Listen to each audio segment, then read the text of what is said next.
ಮಂಗಳೂರಿನ ಅಡ್ಯರ್ ಕಣ್ಣೂರಿನ ಮೈದಾನದಲ್ಲಿ ಎಸ್ಡಿಪಿಐ ವತಿಯಿಂದ ಬೃಹತ್ ಜನಾಧಿಕಾರ ಸಮಾವೇಶ ನಡೆಯಿತು.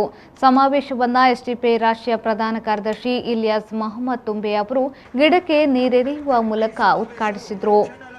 ಬಳಿಕ ಮಾತನಾಡಿದ ಅವರು, ರಾಜ್ಯದಲ್ಲಿ ಈ ಹಿಂದೆ ಆಡಳಿತ ನಡೆಸಿದ ರಾಜಕೀಯ ಪಕ್ಷಗಳ ಫ್ಯಾಸಿಸ್ಟ್ ನೀತಿಯಿಂದಾಗಿ ಬಿಜೆಪಿ ಆಡಳಿತಕ್ಕೆ ಬಂತು.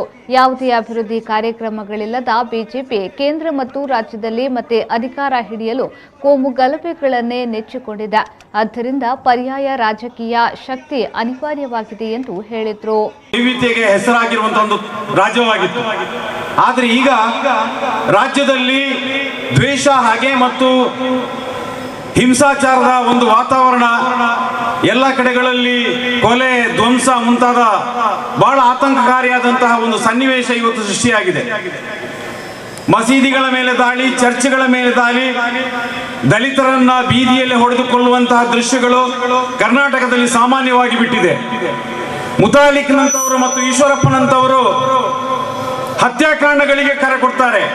ಕಡಿಬೇಕು, ಕೊಲ್ಲಬೇಕು, ನಾಲಿಗೆ ಕತ್ತರಿಸಬೇಕು ಅಂತ ಹೇಳಿಕೊಳ್ಳುವಂತಹ ಸಂಘಿ ನಾಯಕರು ಇವತ್ತು ಕರ್ನಾಟಕ ರಾಜ್ಯದಲ್ಲಿ ಯಾವ ನಾಚಿಕೆ ಇಲ್ಲದೆ ಇವತ್ತು ತಮ್ಮ ನಾಲಿಗೆಯನ್ನು ಹರಿಬಿಡುತ್ತಾ ಇರುವಂತಹ ಸಂದರ್ಭ ನಾವು ಈಗ ನೋಡ್ತಾ ಇದ್ದೀವಿ. ಎಲ್ಲ ಕಡೆಗಳಲ್ಲಿ ದಲಿತರು, ಕ್ರೈಸ್ತರು ಮತ್ತು ಮುಸಲ್ಮಾನರು ಬಹಳ ಭಯಭೀತವಾದಂತಹ ಒಂದು ಜೀವನವನ್ನು ನಿರ್ವಹಿಸುವಂತಹ ಸನ್ನಿವೇಶ ಇವತ್ತು ಕರ್ನಾಟಕ ರಾಜ್ಯದಲ್ಲಿ ಸೃಷ್ಟಿಯಾಗಿದೆ. ಇದಕ್ಕೆಲ್ಲ ಪೂರಕವಾಗಿರುವಂತಹ ಕರ್ನಾಟಕ ರಾಜ್ಯದ ಮುಖ್ಯಮಂತ್ರಿಯವರು ಇವರೆಲ್ಲರಿಗೂ ಕೂಡ ಅಭಯವನ್ನು ಕೊಡ್ತಾ ಇದ್ದಾರೆ. ಮುಖ್ಯಮಂತ್ರಿ ಆಗುವುದಕ್ಕಿಂತ ಮೊದಲು, ನಮ್ಮ ಕರ್ನಾಟಕ ಮುಖ್ಯಮಂತ್ರಿ ಆಗಿರುವಂತ ಮೊದಲು ಅವರು ಗೃಹ ಮಂತ್ರಿ ಆಗಿದ್ರು. ಅವರು ಒಮ್ಮೆ ಬೆಂಗಳೂರಿಗೆ ಬಂದಾಗ ಇಲ್ಲಿ ಬಜರಂಗಿ ನಾಯಕನೊಬ್ಬನಿಗೆ ಹೇಳ್ತಾರೆ, ನಿನ್ನ ಮೇಲೆ ಕೇಸುಗಳನ್ನು ನಾನು ವಾಪಸ್ ತೆಗಿದ್ದೇನೆ ಅಂತ. ಅದೇ ವ್ಯಕ್ತಿ ಮತ್ತೆ ಮುಖ್ಯಮಂತ್ರಿ ಆದ್ರು. ಎಸ್ಡಿಪಿಐ ಕರ್ನಾಟಕ ರಾಜ್ಯಾಧ್ಯಕ್ಷ ಅಬ್ದುಲ್ ಮಜೀದ್ ಮೈಸೂರು ಅಧ್ಯಕ್ಷತೆ ವಹಿಸಿ ಮಾತನಾಡಿದರು. ಬಿಜೆಪಿ ಐಟಿ ಸೆಲ್ನವರು ಹಾಕಿಕೊಟ್ಟ ಅಜೆಂಡಾವನ್ನೇ ಕಾಂಗ್ರೆಸ್ನವರು ಅನುಸರಿಸುತ್ತಾರೆ ಎನ್ನುವುದು ಹಲವು ಪ್ರಕರಣಗಳಲ್ಲಿ ಸಾಬೀತಾಗಿದೆ ಎಂದು ಹೇಳಿದರು. ಆ ಬಡ ಮಕ್ಕಳ ಮಾನ್ಯ ನಾಗೇಶ್ ಅವರೇ, ನಾಚಿಕೆ ಆಗ್ಬೇಕು ನಿಮಗೆ. ಆ ಬಡ ಮಕ್ಕಳ ಯೂನಿಫಾರ್ಮ್ ನಲ್ಲಿ 200 ಕೋಟಿ ರೂಪಾಯಿ ತಿಂತಾರಂದ್ರೆ ಎಂತಹ RSS ನಿಮ್ದು, ಎಂತಹ ದೇಶ ಪ್ರೇಮ ನಿಮ್ದು, ಎಂತಹ ದೇಶಭಕ್ತಿ ನಿಮ್ದು. ನಾಚಿಕೆ ಆಗ್ಬೇಕು ನಿಮಗೆ. ನೀವು ದೇಶಭಕ್ತರಲ್ಲ, ನೀವು ದೇಶದ್ರೋಹಿಗಳು, ನೀವು ದೇಶದ್ರೋಹಿಗಳು, ನೀವು ದೇಶದ್ರೋಹಿಗಳು ಅಂತೇಳಿ ಘಂಟಾಘೋಷವಾಗಿ ಹೇಳಲಿಕ್ಕೆ ಇಚ್ಛೆ ಪಡ್ತೇನೆ ನಾನು.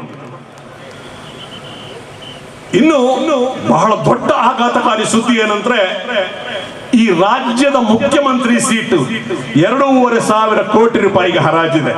ಯಾರಾದ್ರೂ ಇದ್ದೀರಾ? 2,500 ಕೋಟಿ ಇದ್ರೆ ಹೇಳಿ. 2,500 ಕೋಟಿ ಇದ್ರೆ ಬೊಮ್ಮಾಯಿ ಕೂತ ಸೀಟಲ್ಲಿ ನೀವು ಕೂರ್ಬೋದು. ನಾನು ಹೇಳಿದ್ದಲ್ಲ.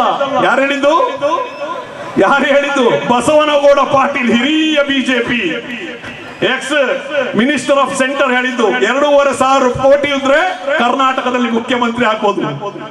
ಇಷ್ಟು ಹೀನವಾದಂತಹ ಒಂದು ಇದೆ.